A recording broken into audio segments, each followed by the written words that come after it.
พิ่นมันสิหาได้บัดนี้เนาะบัดบ่ซั่นก็แวกไปหันจักผู้หนึงหาเตียงน้อยๆ ให้มันนั่งบ่สร้างได้ต่อก่อนจังเอาหลายพระสิมาอยู่นำต่อก่อนจังมาเด้อโอ้มันคิดแล้ว ไก่หรือยังไก่อยากบวชหรือยังบ่ทันมีความคิดเปาะมีนิดหน่อย มีอยู่ 0.1% ใน100เนาะครับอาจารย์ เดี๋ยวฝึกได้หรือยังล่ะจับจุดอุณาโลมยังครับมันคาดจะไปหาออกกำลังกายยังอยู่หั่นล่ะมึงคือบ่ออกกำลังใจแน่ ฟังก็รู้เรื่องบ่นี่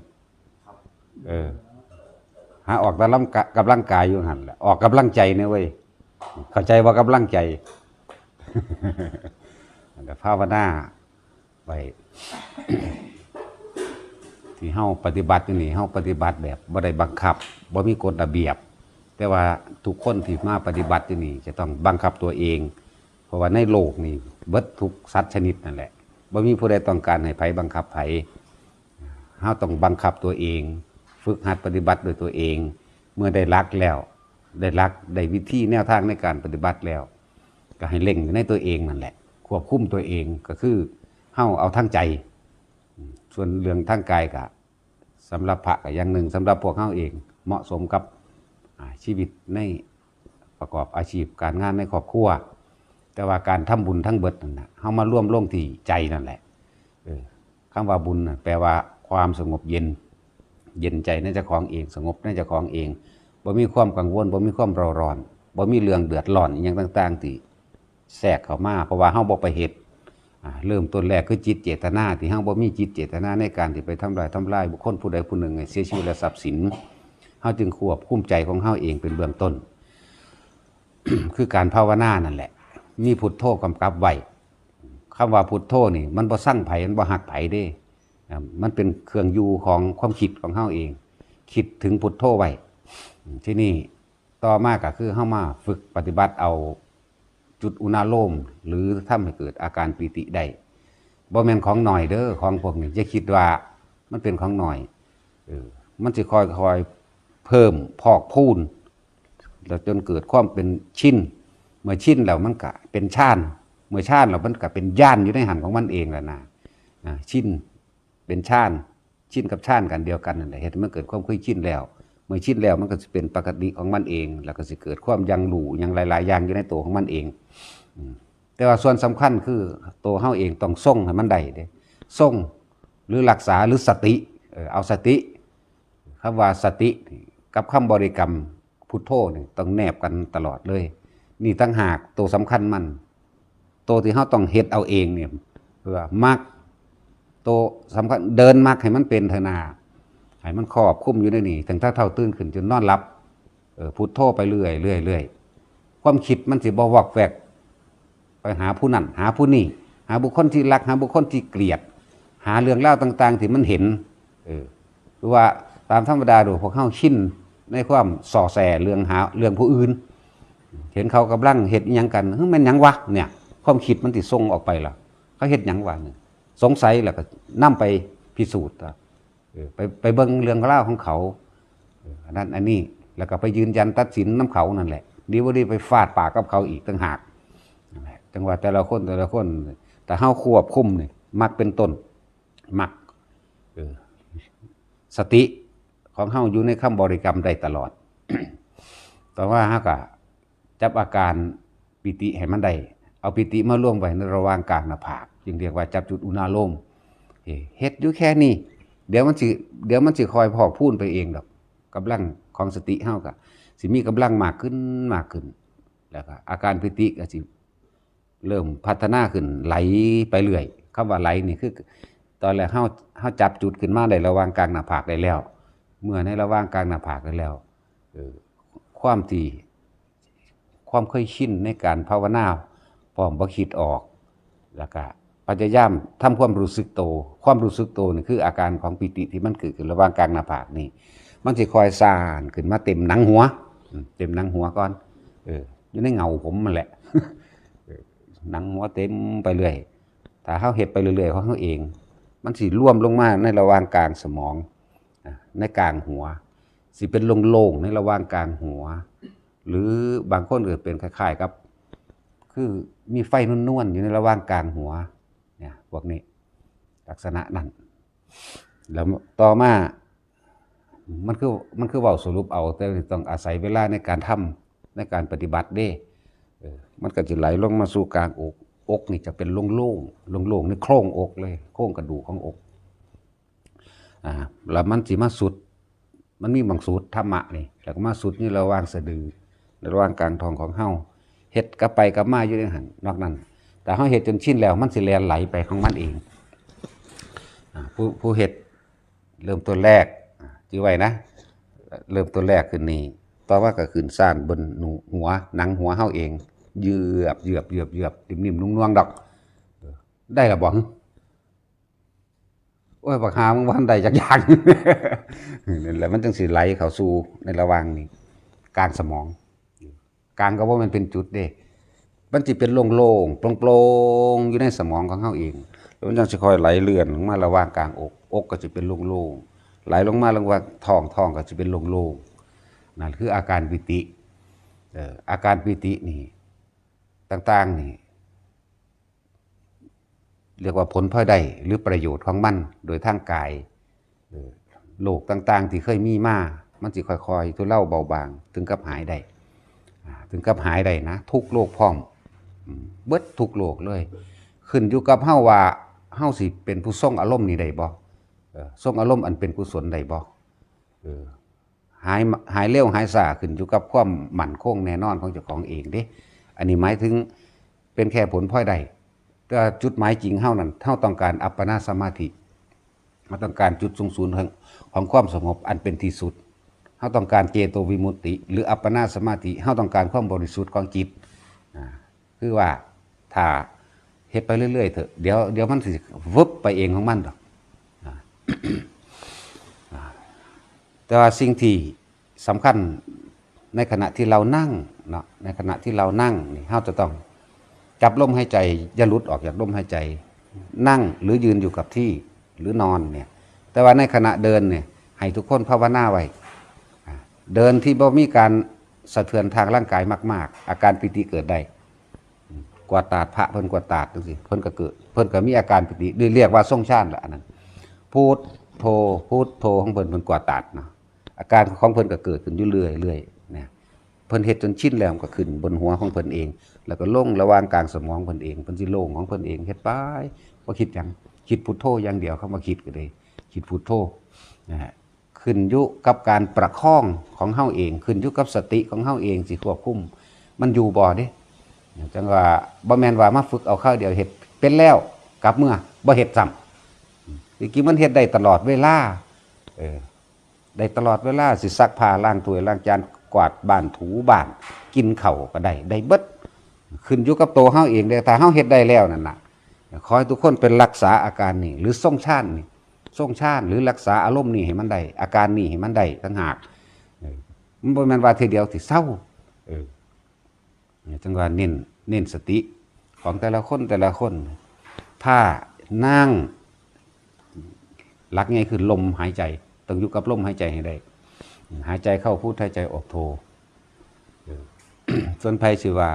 บ่เกี่ยวกับคำบริกรรมต้องเกี่ยวเวลาขับรถไปเวลานั้นไปมันสิไปจับลมหายใจบ่ได้เวลายางเวลาอาบน้ำเวลากินข้าวจังซี่มันสิยากฉะนั้นต้องให้เกิดความเคยชินในการนึกหยังนึกพุทโธนั่นแหละพุทโธคมไว้เพื่อบ่ให้มันไหลออกไปสู่ตาหูจมูกลิ้นที่เฮาไปสัมผัสสัมพันธ์กระทบกระทั่งอันนั้นอันนี้มันสิชินในพุทโธมันสิมามันสิมาหยุดการกระทำทางเจตนาของเฮาได้เนี่ยเฮาสิว่าเขาเฮ็ดหยังกันวะหรือว่าเสียงเพลงเปิดบึ้มเพลงบ่ถึกใจเปิดแมงยังดังแท้ว่าเด้นี่เพื่อให้เกิดความเคยชินในพุทโธอย่างเดียวบ่ให้มันคิดออกไปนั่นแหละมันสิค่อยๆร่วมลงมาดอกหลายๆอย่างที่เฮาบ่เคยพบเคยเห็นบุคคลที่ทรงฌานได้ตลอดนะสิ่งที่เป็นของแถมอีกอย่างหนึ่งผลพลอยได้หรือของแถมสิเฮาก็สิเห็นสิ่งแปลกๆตอนที่เฮาเห็นเฮาฮู้เฮาบ่ฮู้จักดอกว่ามันคืออีหยังอย่างพวกเทวดา พวกอัตภาพที่สองพวกกายที่สองลักษณะนี้บางที่ซ่อนเล่นอยู่ในรูปกายของแต่ละคนที่มันโผล่ออกมาให้เฮาเห็นแต่จิตเฮาร่วมในระดับนั้นได้ในอุปจาระใดนี่นะสิ่งเหล่านี้ก็สิมีภาพซ้อนขึ้นมาให้เฮาเห็นว่าผู้นี้ตอนนี้สมมุติว่ามันตายตอนนี้มันจะไปเป็นเทวดาผู้นี้ตายตอนนี้มันจะไปเป็นนี่เป็นนี่แต่ว่าทุกอย่างเปลี่ยนแปลงได้แค่ว่าเฮาเห็นในปัจจุบันขณะนั้นซื่อๆอันนี้คือพูดถึงคนมีภาพจังสองคนนี่เฮาเห็นสุดขาวใสๆจังซี่ก็ตอนนี้ก็ไปหั่นแหละนะเนาะ คือตอนเฮาเห็นตั้งแต่กี้เห็นยายนวลจันทร์ผีคักๆหนูจักว่า ผีคักๆได้มาทีแรกกันเนาะอสุรกายทั้งผีจักเปรตจักอสุรกายเด้กูป๊อบวับอยู่ในหลังเราเองมันซ่อนขึ้นมาเด้มันนี่เว้าตามจริงเด้นี่ตามเห็นจริงแต่ว่าบ่ยืนยันกับไผเด้อ ถ้าว่าเฮาเห็นของเฮาจังซี่เฮาก็ว่าไปซื่อๆเป็นการบอกเตือนก็เลยว่านสนวลจันทร์พ้นจากขี้เมฆแล้วเด้อซั่นเพราะมันพลิกใจไม่ได้เข้าใจว่าล่ะพลิกใจไม่เปลี่ยนใจไม่เศร้าจูจี้จุกจิกคมเหงรังแกผัวรู้จักว่า ด่าเอาก็ยังบอกเล่าปะได้ซั่นทิ่มรถหน้าจังว่าเนาะจักแล้วแต่คุ้มพุทโธได้เพราะว่ายันผัวปะหรือแนวใดก็บ่รู้เด้ จังซั่นแหละแต่ว่าตอนนี้มันบ่เป็นแล้วนะนี่คือผลพลอยได้จากการทรงอารมณ์เป็นกุศลหรือทรงฌานนั่นเองนี่คือพูดถึงว่าเฮาเห็นกันทีเดียวนี้แต่ละคนแต่ว่าบ่ค่อยเว้า นอกจากว่าถ้าไว้ใจสนิทแล้วจักสนิทว่าสนิทแล้วบางทีมันก็เว้าไปโลดเหรอคือบักนั้นมันมาจังมันเป็นไผแล้วก็ยังเว้ามันโลดเนาะ ก็เว้าไปโลดได้อยากบาดอยากเว้ามันเป็นเราเองบ่ได้ตั้งไว้ดอกทีนี้เวลาเราเดินป่าบัดนี้พูดถึงว่าพระเพิ่นออกธุดงค์จาริกเข้าป่าจาริกะธุดงค์จังซี่ถ้าเพิ่นยังทรงฌานอยู่ทรงลมเป็นกุศลอยู่ต่างๆนานาสิมีเครื่องเทวดาทั้งหลายเขาก็จะมาคุยนำมาเบิ่งมารักษาหยังก็แล้วแต่เพราะว่าจิตใจของเฮามันสงบแล้วมันเย็นแล้วเป็นบุญแล้วเป็นบุญบ่ได้เป็นพิธีบุญคือความสงบทั้งใจของเฮาต่างหากเย็นดับความกังวลเร่าร้อนของเฮาต่างหากเพิ่นก็สิเห็นต่างๆนานาสารพัดเขาก็เป็นคนธรรมดานี่แหละบ่ได้เป็นแต่งตัวออกมาใส่สุดใส่ชฎามาหรอกใส่สุดชาวบ้านนี่ล่ะมาบางทีก็มาถามธรรมะมั่งบางทีก็มาคุยเรื่องนั้นเรื่องนี้มั่งเรื่องต่างๆสารพัดบ่แม่นว่านั่งรับตาเห็นเด้นี่ยืนมื่นตาไปนี่เด้ผู้ใดย่างรับตาได้วะเนาะบ่แม่นคนตาบอดด้วย ก็ไปจังธรรมดาของเพิ่นขึ้นไปนั่นน่ะก็ไปผ่านผู้นั้นเห็นผู้นั้นคือเห็นไทบ้านผู้นึงย่างไปนี่คือว่าจังซี่ก็มีหลายๆอย่างมันสิเกิดขึ้นหรือกลางคืนมาจังซี่สิเฮานั่งภาวนาของเฮาเองเอาแค่ทรงฌานนี่แหละบ่ต้องท่านให้ฮอดพุ่นหรอก มันก็สิมีแสงสว่างจ้ามาให้เฮาเห็นมั่งเป็นหลอดเป็นคือหลอดไฟซ้ำกำปั้นนี่แหละหุงแจ้งเห็นทางได้จริงๆนี่แหละว่าไปซ่าๆดอกบ่ไปเร็วดอกอยู่ระหว่างเคิงกกใหม่หรือปลายใหม่บางที่เป็นคือดวงจันทร์นี่เด้แต่ว่าดวงจันทร์หยังคือสิน้อยแท้นะแต่อยู่ระหว่างปลายใหม่นั่นแหละเฮ็ดให้เฮาสงสัยแบบงงๆนะที่ไหนได้มันเป็นเครื่องหลอกให้ตัวเองออกจากความสงบของเจ้าของเองเข้าใจว่านี่บ่แม่นว่าหูแล้วเอามาเว้าอ้างกันว่ามีบารมีสูงบ่มีหามหยังลงนรกก็ได้ในตอนนั้นเนาะ แค่เห็นในลังสันซื่อๆนี่เป็นเครื่องทดสอบเพื่อให้จิตไม่ตั้งมั่นเข้าสู่อัปปนาสมาธิแต่ว่าล่ะก่อนที่เข้าสู่อัปปนาสมาธิเฮาสิผ่านหลายอย่างเด้สิเรียกว่าอุปจาระนี่อุบัติขึ้นเพื่อไม่ให้ความตั้งมั่นเข้าสู่อัปปนาได้สูงสุดได้นะสิ่งเหล่านี้สิหลอกลวงไว้ซะก่อนบางคนก็หลงไหลไปเลยเด้หลงไหลไปตามที่เห็นนั่นเห็นนี่ไปเลยมันบ่แม่นแค่นี้เด้ที่ตามที่เฮาประสบการณ์มาเด้เข้าไปเห็นสมบัติในถ้ำในหยังยุ้ยเยอะแยะเป็นกองหุ่นเด้อบ่ธรรมดาเด้อสอยสังวานแบบนั้นแบบนี้หัวมันเป็นเพชรพุ่นดิประดับเพชรลีบระยับมีมงกุฎมีสอยแขนมีอีหยังละจังสือว่าแมงได้บ่เนี่ยจังสิใส่แขนนี่ใส่ขาบ่นี่เป็นกำไลทองอีหลีนี่แหละไว้เบิ่งอยู่หังบ่ได้สนใจว่าสิเอานะนี่แหละเขาก็ถามว่าอัญญาธรรมจากใดก็ผมสิถวาย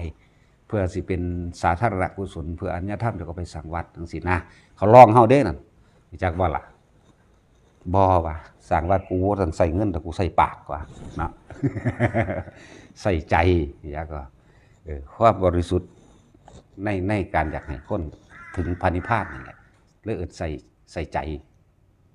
จักใจบ่พวกเจ้าเคยเห็นระบ่ใจเจ้าของเทื่อนึงอย่างนั้นเคยเห็นแล้วบ่แม่นเห็นแค่ความคิดศูนย์ผู้นั้นสั่งผู้นี้เด้อันนั้นมันเป็นสังขารที่มันมีอารมณ์ความรู้สึกโมโหเนี่ยใจนี่เป็นของว่างใจเป็นทรัพย์สมมุติซึ่งเป็นของว่างกว้างหาประมาณบ่ได้เดี๋ยวแทนคำว่าใจซื่อๆดอกคำเบาซื่อๆเด้เฮาต้องฟาจิตมาเข้ามาให้ได้ฟาความผิดต่างๆนานาสารพัดที่จะเกิดอารมณ์ความรู้สึกในความโลภความโกรธความหลงของเจ้าของเองเข้ามาให้ได้เฮาจึงจะถึงใจนี่บ่มีอย่างก็ แต่ว่าเป็นศัพท์เบาซื่อๆนั่นแหละถึงว่าให้พยายามสังเกตจิตเจ้าของให้ดีผู้ใดก็ดีแต่จิตคิดชั่วดึงขึ้นมาทางกุศลก่อนถ้าคิดดีปล่อยคิดไปซะก่อนคิดดีคิดอยากสังวัด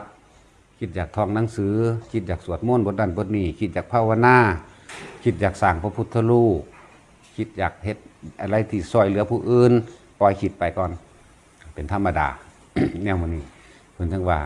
สัพพปาปัสสะอย่าไปคิดถึงสิ่งที่เล่าร้อนและกังวลทั้งหลายที่ให้เกิดความกังวลและเป็นเครื่องเดือดร้อนเสียหายชีวิตและทรัพย์สินต่อบุคคลผู้ใดผู้หนึ่งสัพพะแปลว่าทั้งหมดทั้งปวงปาปะนี่แปลว่าบาปใช่ป่ะเฮามาร่วมแปลให้มันภาษาเฮาง่ายๆอย่าไปคิดถึงสิ่งที่มันเฮ็ดให้แต่ของเราร้อนกังวลเพราะจะทำให้ผู้อื่นเดือดร้อนเสียชีวิตและทรัพย์สินบ่ให้ไปคิดถึงสิ่งเหล่านี้แต่ว่าถ้าคิดถึงสิ่งใดสิ่งหนึ่งที่ว่าทำให้บุคคลผู้อื่นมีความสุขมีความสบายมีความอยากช่วยเหลือเขาเห็นเขาทุกข์ยากลำบากอยากซอยเขาเด้นี่คิดไปอันนี้ส่งอารมณ์เป็นกุศลก่อนส่งนั่นแหละให้ทุกพวกเข้านั่นน่ะ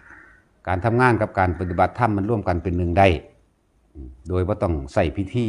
โดยว่าต้องว่ามานั่งใส่สุดขาวอยู่วัดดอกหรือใส่สุดขาวเรียกบางในหัวใจเป็นอสุรกายเป็นเปรตก็มีเยอะแยะเลยใส่สุดขาวโดยว่าต้องมาตั้งว่าขอศีลแบบนั้นแบบนี้ครับศีลคือการบ่รังแกผู้อื่นบ่ทำลายเบียดเบียนผู้อื่นหยุดฆ่าผู้อื่นได้แล้วแม่นบ่สั่นเข้าใจว่านี่เฮาบ่ทำลายเบียดเบียนผู้ใดเสียชีวิตและทรัพย์สินนั่นแหละศีลแล้วมันอยู่ในเฮาพี่มันเป็นอยู่ในพระเพิ่นบอกทางซื่อเพิ่นบ่ได้เอาสิ่งบริสุทธิ์ของเพิ่นให้ได้เด้เอาไปศีลนี่ได้แล้วบุญเจ้าบ่แม่นแบบนั้นเด้เฮาต้องไปรักษาเอาเองเมื่อเฮาบ่มีความคิดเราร้อนกังวลในความอยากทำลายบุคคลผู้ใดผู้หนึ่งเสียชีวิตและทรัพย์สินแล้วความกังวลบ่เกิดกับเฮาเองความบริสุทธิ์คำว่าศีลก็เกิดกับเฮาเองนะเฮาก็บ่กังวลสิไปทางใดก็สง่าผ่าเผยตัวของมันบ่ไปลักไปตีไปฆ่าไผแหมสิไปกังวลร้อนกับสิ่งที่เจ้าของเฮ็ดไว้เฮ็ดหยังนั่นแหละสัตว์โลกเป็นไปตามกรรมนึงก็ดีกรรมคือการกระทำของเจ้าของมันก็เลยบ่ได้ร้อนตั้งแต่ละเกิดมันยังก็บ่ได้กล้าใส่เกิดไปในงานที่เจ้าของรักมาเนาะแหละมันย่านฮอดเจ้าของมันย่านฮอดพี่น้องเกิดพุ่นเด้เนาะ แทนต้องคู่แดงไปละเกิดเขามานี่อุ้ยงามนี่เอามาหลีเบิ่งอยู่ผู้เดียวเด้สง่าผ่าเผยอยู่บ่มันชื่นชมอยู่ผู้เดียวในเจ้าของรักใดเนี่ยบัดนี้ใส่เข้าไปในกลางบ้านบัดนี้โอ้ยผู้เห็นพี่น้องเกิดอยู่ไกลๆพุ่นตกใจเหรอเนาะความจริงได้นี่ยันพี่น้องเกิดไม่เห็นยันเขาไปบอกเจ้าของเกิด ไปจังซั่นล่ะนี่คือความจริงที่มันซ่อนอยู่ในของแต่ละคนนั่นแหละความเร่าร้อนความกังวลอันละเอิ้นว่าบาปฆ่าสัตว์ก็คือกันลองไปฆ่าหมาเขาเบิ่งดูเห็นพี่น้องหมาน่ะก็ยังโอ้ยฮู้ว่ากูฆ่าหมาผู้นี้ซะเนาะยันเขามาปรับมาใหม่เสียเงินแม่เนาะแม่นบ่ล่ะพี่น้องหมาจังเป็นจังซั่นฉะนั้นการปฏิบัติของพวกเฮาจึงบ่มีพิธีแต่ว่าเน้นสติกับคำบริกรรมให้แนบกันอยู่ตลอดเลยจะเพิ่มขึ้นมาอีกเพื่อเป็นเครื่องรัดกุมควบคุมความรู้สึกเจ้าของเองก็คืออาการปิติที่เกิดขึ้นจับจุดอุณาโลมนั่นเองถ้าทุกคนครอบคลุมอยู่จังสี่ตลอดมันสิไปใส่